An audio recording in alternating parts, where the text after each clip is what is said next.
My name is Evelyn Harper, and if you had met me 5 years ago, I would have told you that the search for something beautiful in the everyday defined my life. I suppose it still is in many ways. I have always been drawn to the ordinary corners of the world, where sunlight glances off chipped brick or the late afternoon shadows stretch across the floor, quietly announcing that another day is almost done. It's the way I see the world, and I like to think that it's what made me a good designer and maybe, one day, a good mother. I live in a narrow brownstone on Sterling Place in Brooklyn, New York.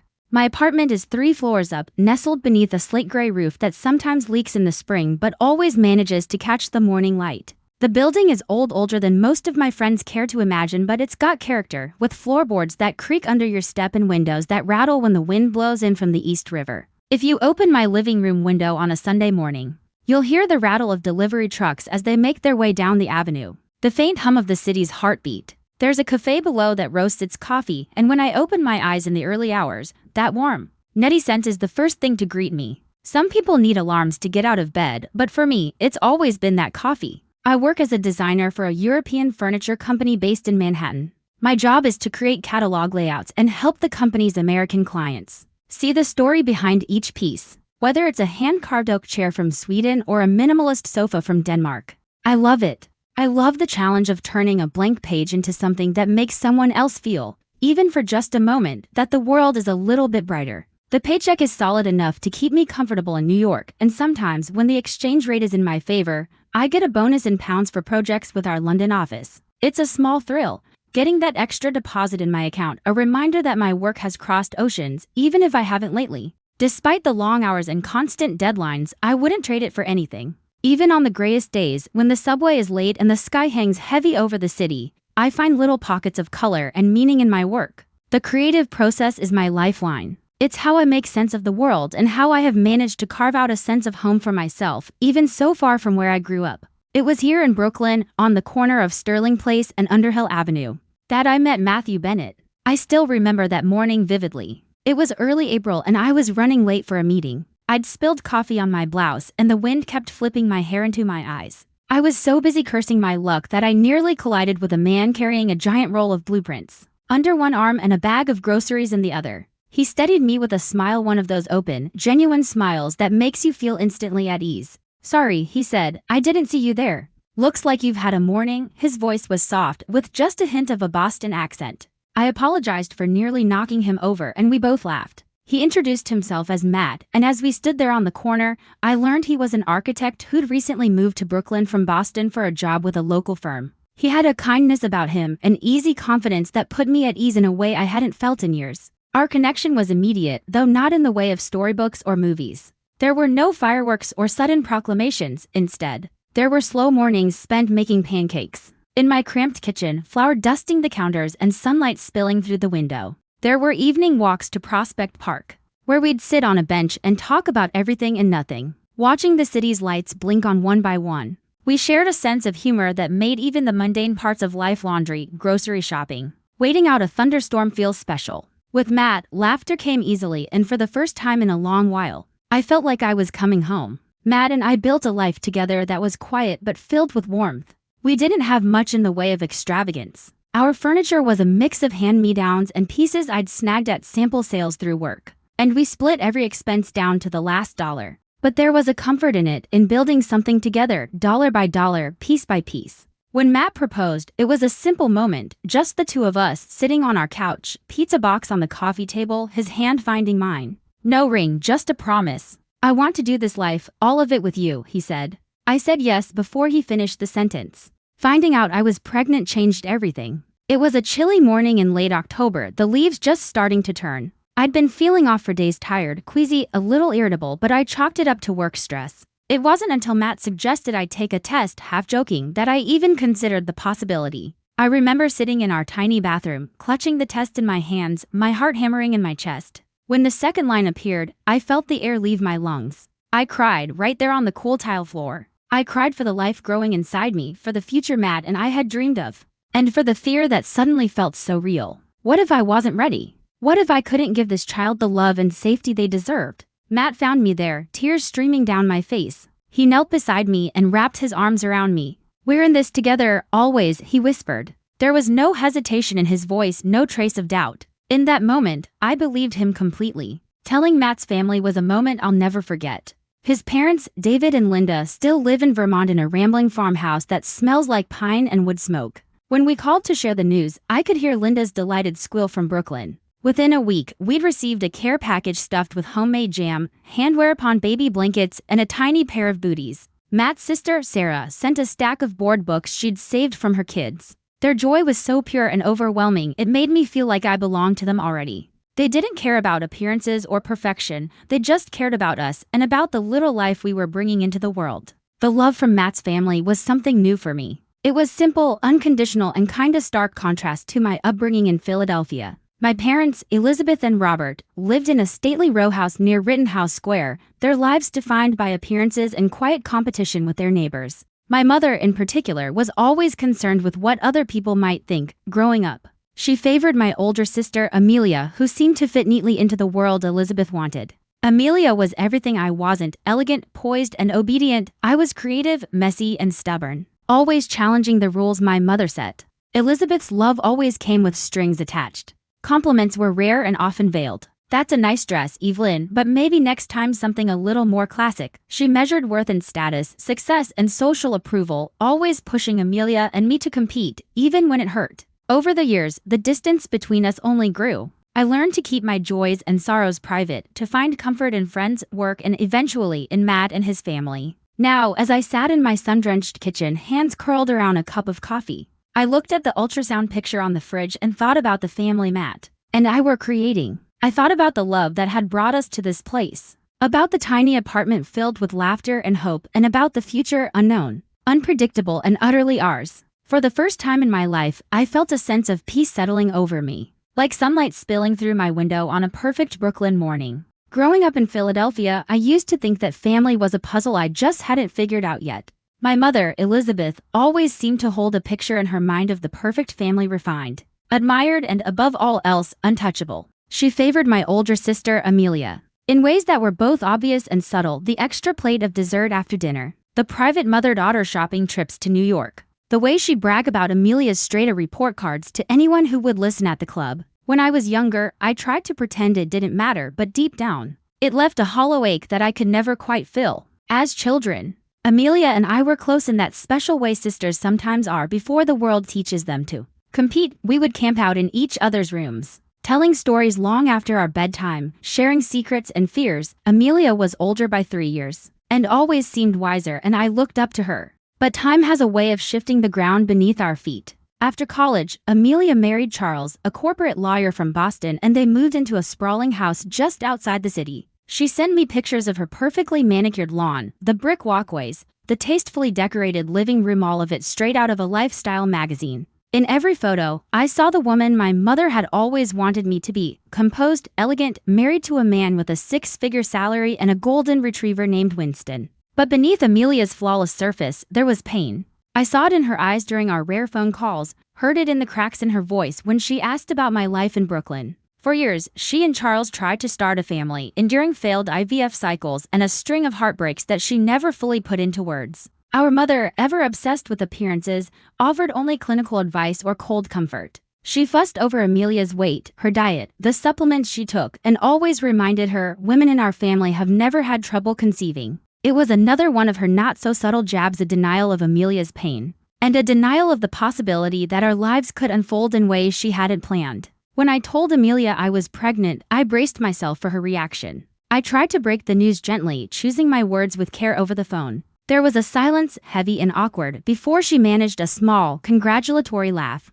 "I'm happy for you, Evie," she said, but I could hear the strain in her voice, the way happiness and grief warred inside her. Our mother's response was even frostier. She asked if I was sure I wanted to upend my life so soon, then launched into a list of concerns about my health, my job, and the state of our Brooklyn apartment. "It's not too late to change your mind," she reminded me, as if my pregnancy was some bad decision she hoped I'd reconsider. Matt's family, by contrast, treated my pregnancy as the miracle it was. Their kindness became my shelter when Matt's mother, Linda, called to propose a baby shower. She sounded as excited as if it were her daughter expecting. She and David, along with Matt's younger brother Nate and his wife Julia, insisted on hosting the celebration at their family's lake house in Vermont. It was the kind of place that seemed to exist outside of time. A weathered old house with white shutters perched on the edge of a crystal clear lake, surrounded by towering pines and a sky so wide it made you forget the city altogether. We set the date for mid-May when Vermont would be bursting with the first green of spring. My friends from New York rallied around me, eager to escape the city for a weekend. They organized carpools, baked cupcakes, and filled gift bags with tiny socks and cheerful cards. Matt's cousins took charge of decorations, transforming the porch with blue and white streamers and vases of wildflowers. Linda spent hours in the kitchen baking her famous lemon cake, and David grilled burgers out by the water, joking with my friends like he'd known them for years. That morning, as I stood by the lake watching the sunlight flicker on the waves, I felt a sense of peace I hadn't known in months. The laughter of friends drifted across the water, mixing with the smell of pine and wood smoke. But then, just before noon, my mother's silver Mercedes pulled up the long gravel driveway. She emerged in a navy dress and pearls, every hair in place, her lips pressed into a tight smile. Amelia followed, carrying a bouquet of hydrangeas, her posture stiff and uncertain. I felt the temperature shift, a subtle cooling that seemed to spread through the porch as my mother surveyed the scene. She greeted Matt's family with a polite, distant nod and pressed her cheek against mine in a show of affection that felt staged for the audience. "It's quaint," she whispered, her eyes scanning the house with thinly veiled disdain. "Not quite Chestnut Hill, but I suppose it will do." Amelia handed me the flowers without meeting my eyes.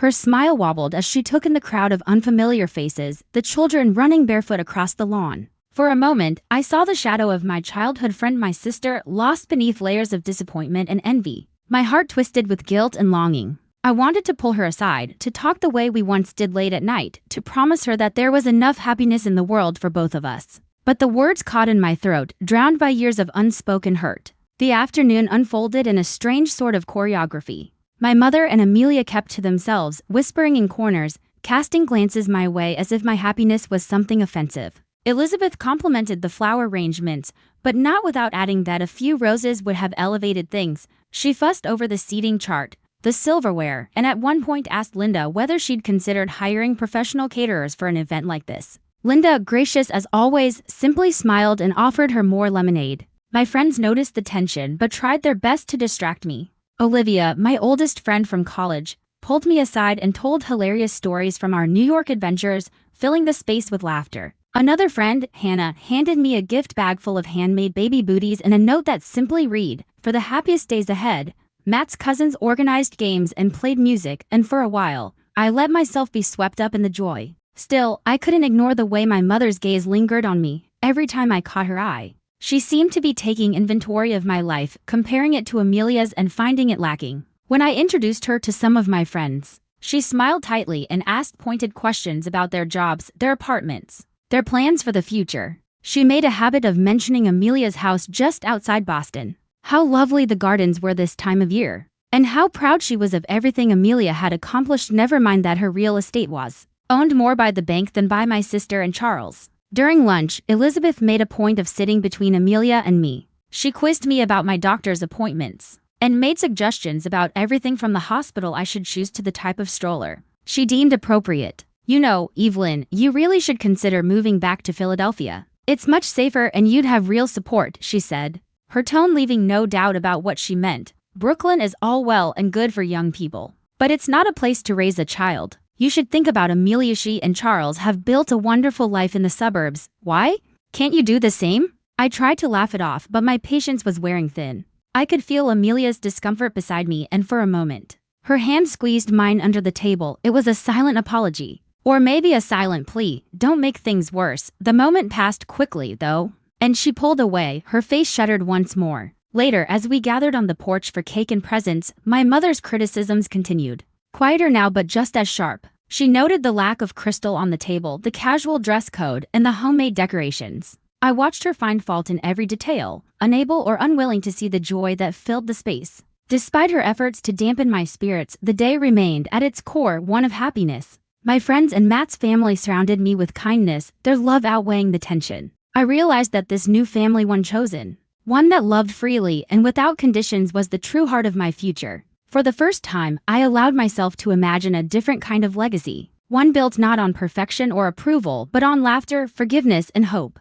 Still, as the sun began to set and the sky turned a soft pink over the lake, I couldn't shake the feeling that my mother and sister's jealousy was a shadow that would follow me. Their whispers lingered in the air long after they left, an old wound that refused to fully heal. Yet I knew, deep down, that I was stronger now. Surrounded by the people who truly loved me, I felt a new kind of joy, a promise that, no matter what storms lay ahead, I would never be alone. Looking back, it almost seems inevitable that the baby shower would become a turning point. All day, the tension in the air was impossible to ignore. The lakeside Vermont house, usually so calm and inviting, felt charged with a restless energy, a nervousness that set everyone slightly on edge. For hours, I told myself to focus on the positive, to soak up the love from Matt's family, to let my friends' laughter drown out the cold glances and sharp words that came from my mother and Amelia. But beneath every smile, there was a knot of worry twisting tighter in my chest. The celebration had all the trappings of a perfect day. Blue and white streamers fluttered in the soft breeze.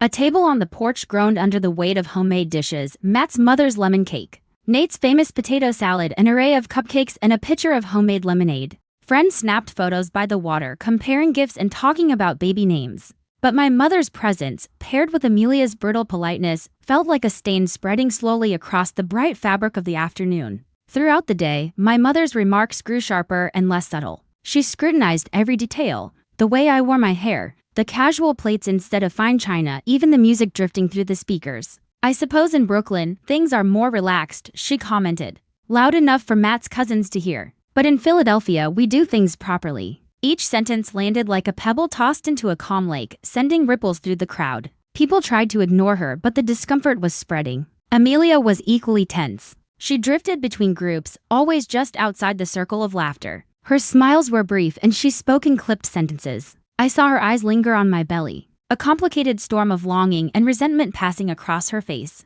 Now and then, our eyes would meet, and for a split second, I glimpsed my old friend, the sister I used to know. But the moment always vanished, replaced by a chill that kept us apart. When it was finally time to open gifts, Matt's mother gathered everyone onto the porch. The late afternoon sunlight filtered through the trees, bathing the scene in golden light. But all I felt was anxiety. A stack of beautifully wrapped packages waited on the table beside me. Linda began to pass them out, her voice cheerful and encouraging. Friends gifted me soft blankets, baby books, and impossibly tiny outfits. Each present was met with a round of applause, and I did my best to show genuine gratitude, but my hands trembled each time I reached for another box. All the while, my mother and Amelia sat to the side, their faces fixed in matching expressions of polite detachment. Amelia's gift was the first of theirs I opened. She handed it to me with a small, brittle smile, as if daring me to reject it. Inside was a pale blue onesie with the words "Little Brother" stitched across the chest, and a set of monogrammed towels. I thanked her, trying to keep my tone even, but I felt her watching me closely, waiting for a misstep.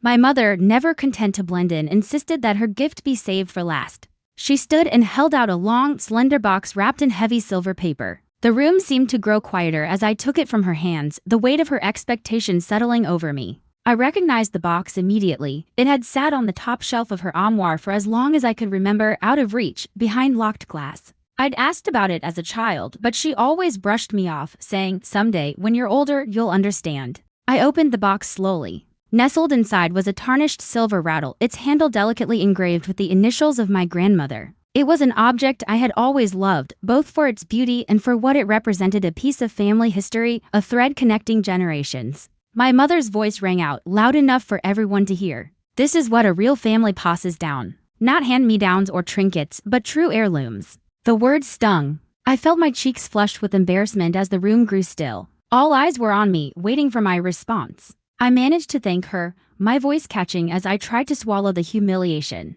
For a heartbeat, I hoped the moment would pass quietly, that we could move on, but Amelia's face twisted with hurt and something sharper, a resentment that had been festering for years. Without warning, Amelia stood up, her hands clenched into fists. Her voice trembled with emotion as she spoke, every syllable razor sharp. "You don't deserve this, Evelyn. You don't deserve any of it." She gestured at my belly, at the gifts, at the life I was building. "You stole the life I should have had. You get everything so easily, while I've done everything right, and look where it's gotten me." A hush fell over the room. I tried to respond, to reassure her that none of this had been easy, that I understood her pain, but my mother cut me off. Her face contorted with anger, her voice rising above the stunned silence. "Amelia is right. You've always been ungrateful, Evelyn. Selfish, stubborn, never satisfied with what you have. Look at you parading your happiness, flaunting it in front of your sister. Is that what a decent daughter does?" Is this how you repay your family? I shook my head, blinking back tears, unable to believe how quickly everything was unraveling. Mom, please, I whispered, but she only grew louder, her words echoing through the room.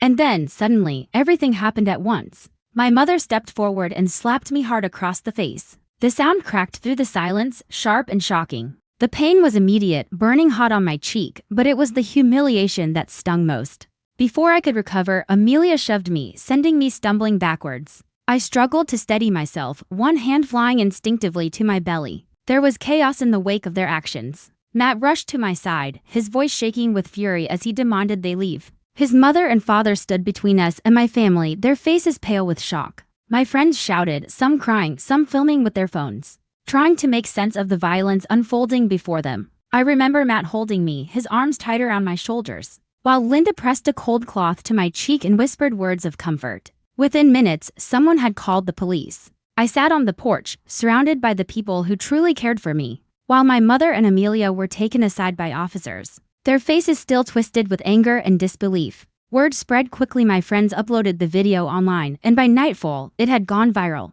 shared thousands of times across social media. Messages of support poured in from strangers in America and Europe, people who recognized the pain of family betrayal and wanted me to know I wasn't alone. As the sun slipped below the horizon, casting long shadows across the lake, I felt both numb and oddly free. The old wounds that had haunted me for so long had finally been laid bare for the world to see. The shame was no longer mine to carry. Surrounded by Matt, his family, and my loyal friends, I realized that the love I needed had always been here, waiting for me to claim it. In that moment, I made a promise to myself and my unborn son. I would break the cycle. I would not allow the cruelty of my past to define the future of my family. I would seek justice, I would heal, and I would build a life filled with the peace and love I always deserved. The hours after the baby shower felt dreamlike and disjointed, as if I were floating outside my own body, watching the pieces of my old life scatter and fall. Matt and his family bundled me into their car, and we drove away from the lake house in silence, the Vermont pines and gentle hills blaring past the window. My cheek throbbed where my mother had struck me, but even sharper was the ache in my chest. For a while, I stared at my reflection in the window, trying to find the Evelyn I knew beneath the swelling and the sorrow.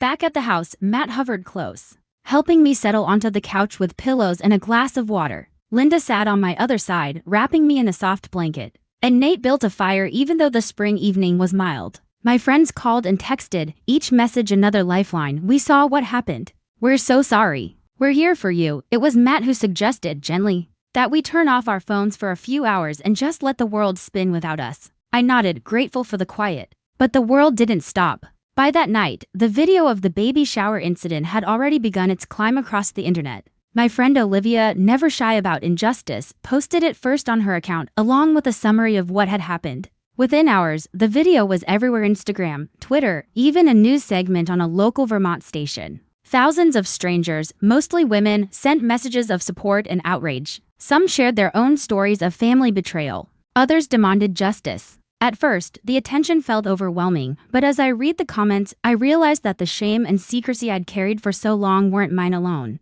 The legal consequences arrived swiftly. The police officers at the lake house had taken statements from everyone there, including my mother and Amelia. The video evidence was clear and damning. The local district attorney in Vermont filed charges for assault and emotional abuse, naming both Elizabeth and Amelia as defendants. In the days that followed, I was asked to give a formal statement at the local courthouse. I remember sitting in the waiting room, clutching Matt's hand, the smell of disinfectant sharp in my nose, wondering how my life had changed so quickly. When the case went to court, the story drew even more attention. Reporters from New York, Boston, and even as far as London sent requests for interviews. I declined them all. The only people I wanted to speak to were the judge, the attorneys, and the women in my support group who had found me online. The trial itself was painful, reopening old wounds as my family's dysfunction was laid bare. My mother's lawyer tried to downplay her actions, calling it a momentary lapse. But the judge was unmoved. This was not a private squabble, he said. This was a public act of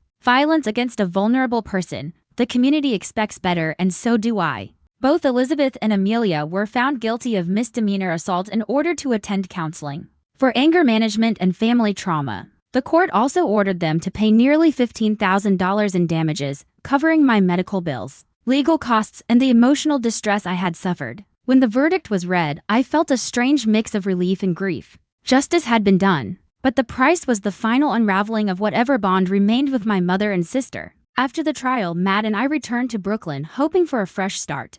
News of the case followed us for a while, articles in the Brooklyn Eagle and the New York Times, interviews with Matt's family, even a mention on a European morning show. At first, I cringed every time my name appeared online, but gradually the story faded from the headlines. What lingered instead were the letters from strangers, handwritten notes that arrived at our brownstone, sometimes with baby blankets or tiny hats, sometimes just words of encouragement. "You are brave, you are not alone, we believe you." Each letter was a reminder that kindness could outlast cruelty. Matt was my constant support, never wavering. Even when I broke down in tears or woke up in the middle of the night from nightmares about the lake house, he listened without judgment, wrapped me in his arms, and repeated the words that had become our family motto: "We're in this together, always." His family visited often, bringing groceries, gifts, and company on lonely days. Our neighbors in Brooklyn, people I'd only nodded to in the hallway before, now knocked on our door with casseroles and stories about their own families. Even Linda from Vermont came to stay with us for a week, painting the nursery while Matt worked and telling me stories about her childhood in Maine. The circle of support that formed around us felt strong and unbreakable, a true family in every sense of the word. As my pregnancy entered its final months, I focused on building a safe and loving home. Matt and I spent hours in the nursery, painting the walls a soft blue and hanging framed prints from my favorite artists. We picked out a crib together, assembled it one Saturday while music played on the speakers, and laughed over our lack of DIY skills. I found comfort in small routines: morning coffee on the stoop, evening walks to the bakery on Franklin Avenue, the gentle sway of the subway as I commuted to work in Manhattan. Every kick from the baby reminded me that new life was coming, that hope was possible even after heartbreak. In July, on a rainy Tuesday morning, I went into labor. The city was quiet, wrapped in clouds, the streets slick with summer rain. Matt called a cab, and we made our way to New York Presbyterian Hospital, my bag packed and ready in the trunk. Labor was long and exhausting, the kind of pain that makes you forget the world exists outside your hospital room. But Matt never left my side. He counted my breaths, stroked my hair, and whispered encouragement through every contraction. When our son finally arrived, his cry cut through the haze, fierce and beautiful. The nurses placed him on my chest, and I wept with relief and gratitude. We named him Henry James Bennett. He weighed 7 pounds, 9 ounces, with a shock of dark hair and eyes that seemed to look right into my soul. Holding Henry for the first time, I felt a love so powerful it erased all the pain of the past. Matt kissed my forehead and whispered, "You did it." The three of us stayed wrapped in that hospital room cocoon for hours, the rain pattering against the windows, the world outside fading away. When we brought Henry home to our Brooklyn brownstone, it was as if every corner of the apartment had been waiting for him. The nursery glowed with soft light, the shelves lined with books and stuffed animals from family and friends. Our neighbors left welcome notes and meals on our doorstep. Linda called every day to check on us, and my friends visited, each one taking turns rocking Henry to sleep or changing his tiny diapers. The house filled with laughter, hope, and the easy rhythm of a new family finding its footing. In the weeks that followed, I felt myself healing not just from the trauma of the baby shower, but from years of feeling unseen, unloved, and unworthy. Each time I watched Matt cradle Henry or heard my friends share stories over coffee, I was reminded that family is not measured by blood alone. It is made in moments of care and sacrifice, in laughter and forgiveness, in the decision to love even when love has not been easy. I heard nothing from my mother or Amelia after the court's decision. Occasionally, news would reach me through distant relatives, a brief mention of counseling sessions, a rumor about Amelia's struggles with her grief. I wished them healing, but I no longer waited for their approval or their love. My future was not tied to their past. I was free to write my own story. Now, as I sit in our sunlit kitchen, the smell of coffee drifting in from the cafe downstairs, I watch Matt dancing with Henry in the living room. The walls are covered in art I've collected over the years, each piece a testament to the life I've built from hope and creativity. Outside, the city hums with possibility, and for the first time, I feel truly at home. I have broken the cycle, I have found peace, and I have chosen love. My family is safe. My heart is full, and I know, deep down, that I am exactly where I am meant to be, and that, more than anything, is my story.